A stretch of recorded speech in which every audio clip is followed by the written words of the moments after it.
الشيطان الرجيم.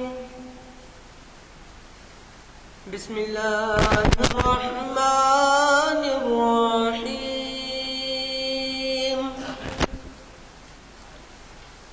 والسماء بنيناها بأيد وإنا لموسعون.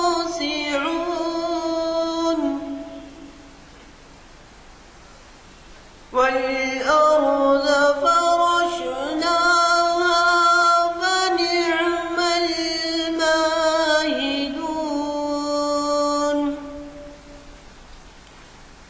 ومن كل شيء خلقنا زوجين لعلكم تذكرون.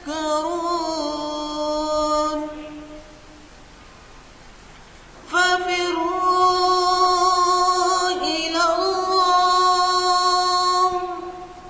إني لكم منه نظير مبين. ولا تجعلوا مع الله إلها آخر إني لكم منه نظير مبين. صدق الله العظيم. حضرات، جیسے کہ آپ واقف ہیں، آج ہماری تاریخ اسلام کی 707ویں نشست ہے، جسے آپ کے جانے مانے مقرر محمد ضیاء الدین نیّر صاحب مخاطب فرما رہے ہیں۔ یہ کانفرنس ہال میں بعد نماز عصر آج 17 اکتوبر 2015 مطابق 3 محرم 1437 ہجری منعقد ہو رہی ہے۔ صاحبین سے ہم عنوان مانگتے ہیں، ہم عنوان دیتے نہیں، اور جب ان سے عنوان مانگا جاتا ہے تو وہ حالات کے پس پردہ ہونے کا خیال رکھتے ہوئے ہمیں عنوان دیتے ہیں۔ یہ آج جو عنوان ہے اور عالمگیر کی رواداری، غلط بیانیوں سے بھی کام لیا گیا اور یہ نفرت پھیلانے کی کوشش بھی کی گئی کہ وہ ایک ایسا بادشاہ تھا جو اسلام سے ہی دلچسپی رکھتا تھا، دیگر مذاہب سے کوئی دلچسپی نہیں رکھتا تھا۔ ایسے میں بڑے بڑے اسکالرس نے بھی اس بات کہ وہ بالکل ایک سیکولر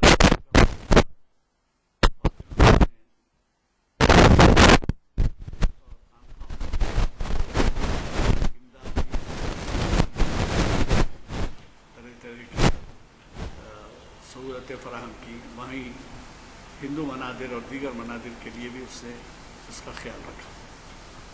آپ حضرات کو اگر اورنگ آباد جانے کا موقع ہوا تو آپ دیکھیں گے کہ اتنا بڑا شہید زیر سماس ہو رہا ہے، اور وہاں میرے کہوں گا کہ ہمارے مقرر صاحب آپ کو تفصیلات میں لے کے جائیں گے۔ بدقسمتی یہ ہے کہ آج کا نوجوان واقف نہیں ہے، مغل خاندان کو چھوڑیے، بزرگوں سے بھی واقف نہیں ہے، بزرگان دین سے واقف نہیں ہے۔ جو بزرگان دین جگہ جگہ پر ہیں، ہندوستان میں کون سا مقام ہے جہاں نہیں ہے، چاہے وہ دلی ہو، چاہے اجمیر ہو، لکھنؤ ہو، حیدرآباد ہو، اورنگ آباد ہو، دولت آباد ہو، بہرحال میں نام نہیں لیتا، لیکن ایسے ایسے بزرگان دین گزرے ہیں کہ ان سے استفادہ کرنا تو دور کی بات ہے، لیکن ان کا مطالعہ بھی نہیں ہے ہمارے پاس کے نوجوانوں میں۔ اور شاید وہ میں ایک انٹرویو لے رہا تھا جناب ضیاء الدین نیّر صاحب، آپ سنیں، پوسٹ گریجویشن والوں کا انٹرویو تھا لیکچررز کے لیے،